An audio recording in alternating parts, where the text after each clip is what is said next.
할렐루야. 2022년 11월 22일 오늘의 양식입니다. 말씀으로 시작하면 좋겠습니다.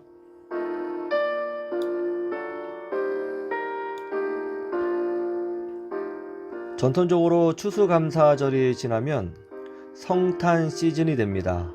보통 우리는 이 시즌을 대강절이라고 부르죠. 주님이 오시는 날을 기다린다. 이번 주부터 이제 약 4주간 대강절로 지키게 됩니다. 오늘 우리에게 주시는 하나님의 말씀은요, 다니엘서 10장 10절에서 21절인데요. 주의 말씀을 들어보도록 하겠습니다. 한 손이 있어 나를 어루만지기로 내가 떨었더니 그가 내 무릎과 손바닥이 땅에 닿게 일으키고 내게 이르되 큰 은총을 받은 사람 다니엘아, 내가 내게 이르는 말을 깨닫고 일어서라. 내가 내게 보내심을 받았느니라 하더라. 그가 내게 이 말을 한 후에 내가 떨며 일어서니 그가 내게 이르되 다니엘아, 두려워하지 말라.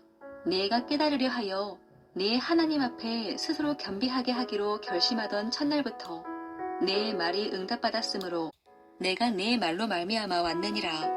그런데 바사왕국의 군주가 21일 동안 나를 막았으므로 내가 거기 바사왕국의 왕들과 함께 머물러 있더니 가장 높은 군주 중 하나인 미가엘이 와서 나를 도와주므로 이제 내가 마지막 날에 네 백성이 당할 일을 내게 깨닫게 하러 왔노라.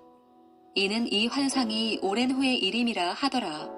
그가 이런 말로 내게 이를 때에 내가 곧 얼굴을 땅에 향하고 말문이 막혔더니 인자와 같은 이가 있어 내 입술을 만진지라. 내가 곧 입을 열어 내 앞에 서 있는 자에게 말하여 이르되 내 주여, 이 환상으로 말미암아 근심이 내게 더하므로 내가 힘이 없어졌나이다. 내 몸에 힘이 없어졌고 호흡이 남지 아니하였사오니 내 주의 이 종이 어찌 능히 내 주와 더불어 말씀할 수 있으리이까 하니 또 사람의 모양 같은 것 하나가 나를 만지며 나를 강권하게 하여 이르되 큰 은총을 받은 사람이여, 두려워하지 말라. 평안하라. 강건하라. 강건하라. 그가 이같이 내게 말하매 내가 곧 힘이 나서 이르되 내 주께서 나를 강건하게 하셨사오니 말씀하옵소서. 그가 이르되 내가 어찌하여 내게 왔는지 내가 아느냐. 이제 내가 돌아가서 바사 군주와 싸우려니와 내가 나간 후에는 헬라의 군주가 이를 것이라. 오직 내가 먼저 진리의 글에 기록된 것으로 내게 보이리라. 나를 도와서 그들을 대항할 자는 너희의 군주 미가엘 뿐이니라. 다니엘 기도회 많이 들어보셨죠? 또 다니엘 기도법 많이 들어보셨을 겁니다. 이 다니엘 기도회, 다니엘 기도법 어디서 나왔느냐? 바로 오늘 말씀에서 나온 것입니다. 다니엘이 하나님께 기도했습니다. 그런데 응답이 되지 않았습니다. 3주간 기도했습니다. 37에 21일, 21일 동안 쉬지 않고 인내하며 한 가지 주제를 놓고 나라와 민족을 위하여 눈물을 흘리며 부르짖으며 기도했습니다. 21일째가 되는 날 하나님의 응답이 떨어졌습니다. 가브리엘 천사가 하나님의 메시지를 갖고 다니엘에게 찾아오게 된 것인데요. 그런데 여기서 놀라운 사실이 밝혀집니다. 원래는 다니엘이 하나님께 간절히 기도했을 때에 그 응답은 그 첫날부터 있었다는 것입니다. 그런데 왜 21일 후에 메시지가 다니엘에게 왔을까요? 가브리엘 천사가 이렇게 이야기합니다. 응답을 가지고 다니엘에게 찾아오는 중간에 바사 왕국의 군주, 즉 바사 왕국을 영적으로 다스리는 세상 왕, 공중 권세를 가진 임금, 즉 사탄이 가브리엘 천사를 막았다는 것입니다. 그래서 어려움을 겪고 있는 터에 하나님께서 미가엘 천사장을 보내셔서 가브리엘 천사를 억압하고 있는 악한 사탄 마귀를 쫓아내고 가브리엘 천사가 메시지를 전할 수 있도록 도와줬다는 것입니다. 그래서 21일이 걸렸다는 거예요. 놀라운 말씀이죠. 여기에 대하여 이런저런 해석들이 많이 있습니다만 핵심은 하나입니다. 기도는 응답받을 때까지 하는 것이다. 그런 것이에요.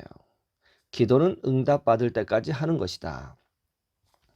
여러분, 우리가 우리 자녀들을 명문대에 보내려고 하는 이유가 뭡니까? 많은 사람들은 명문대를 가야 취업이 잘 되기 때문에 명문대에 가야 한다고 생각합니다. 그리고 또 명문대에 가면 자랑스럽잖아요. 또 자랑하기도 좋잖아요. 그렇죠? 그런데 명문대에 가야 하는 이유는 자랑하기 위해서 취업이 잘 되기 때문이 아니라 좋은 사람들을 만나기 위해서 가는 거예요. 그 좋은 학교를 가려면 열심히 공부해야 하잖아요. 성실히 공부해야 합니다. 그래서 성실히 공부한 사람들이 모이는 그곳에 가면 우리 자녀들이 친구들의 성실함을 보면서 교수님들의 성실함을 보면서 생각을 하게 돼요. 어떤 생각이요? 아, 세상은 성실한 사람, 정직한 사람, 착한 사람, 믿음으로 사는 사람이 승리하는구나 하는 것을 배운단 말이에요. 그래서 친구들을 보고 교수님들을 보면서 게으르지 않고 성실하게 꾸준히 공부하고 무슨 일을 하든지 성실하게 진실하게 행하게 되는 거예요. 왜냐하면 그런 사람들만 봤고 그런 사람들이 잘 되는 것을 봤기 때문에 간접적으로 배운단 말입니다. 그러나 어떻습니까? 만약 친구들이 다 조폭이에요. 친구들이 다 비관론자들입니다. 그런 친구들과 함께 있으면 어떻게 돼요? 아, 세상은 사기쳐도 잘 먹고 잘 살 수 있겠구나. 세상은 거짓말을 해도 잘 될 수 있겠구나. 그런 것을 배운단 말이에요. 그러면 이 아이는 세상은 삐뚤어졌어. 세상은 사기쳐도 돼. 거짓말로 유행수로 충분히 먹고 살 수 있어. 이런 생각을 가지게 되고요.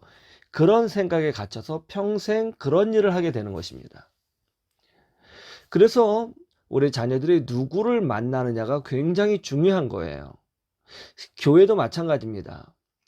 성실한 교회, 기도하는 사람이 많은 교회, 정말 헌신하는 사람이 많은 교회, 영적인 엘리트 교회에서 신앙생활을 하게 되면 저렇게 믿음으로 사니까 하나님께서 축복해 주시는구나 하는 것을 간접적으로 배운단 말이에요. 그러면 그 사람은 정말 믿음으로 살려고 노력해요. 그리고 결국 하나님의 축복을 받습니다. 그러나 영적으로 빈곤하거나 또 신앙이 부족한 사람들이 모인 공동체에 가게 되면 저렇게 대충 신앙생활해도 되는구나. 저렇게 11조 안 하고 대충 해도 직분 받고 하는구나. 그런 걸 배운단 말이에요. 그러면 어떻습니까? 그렇게 신앙생활 하는 거예요. 기도가 오늘 주제인데요. 기도도 마찬가지입니다. 기도를 열심히 하고 기도를 뜨겁게 해서 다니엘처럼 하나님의 응답을 체험한 사람들. 여러분, 다니엘은 기도만 잘한 것이 아닙니다. 자신의 물질과 시간과 생명을 하나님 앞에 전부 드린 사람이에요. 그러니 그의 기도가 진실할 수밖에 없는 것이죠. 다니엘의 친구들과 함께 자신의 생명을 하나님께 맡기고 기도하는 법을 배운 사람입니다. 그래서 그는 기도 응답이 당장 떨어지지 않았을 때에 낙심하지 않고 꾸준히 똑같은 자세로 21일 동안 기도하였고 그 결과 하나님의 응답을 받았다는 것입니다. 여러분, 다니엘을 여러분의 기도의 친구로 삼으셔야 됩니다. 다니엘이 이렇게 기도했구나. 나도 이렇게 기도해야 되겠다. 그런 마음을 가지셔야 되는 거예요. 그러면 우리의 신앙이 성장하게 되는 것입니다. 하나님은 다 듣고 계십니다. 하나님은 살아계십니다. 결국 믿음의 사람들이 최후 승리를 거두는 법입니다. 항상 역사는 그래왔습니다. 오늘도 말씀을 통해서 믿음으로 전진하여 주의 은혜를 누리는 주의 백성들이 되시기를 주님의 이름으로 축원합니다.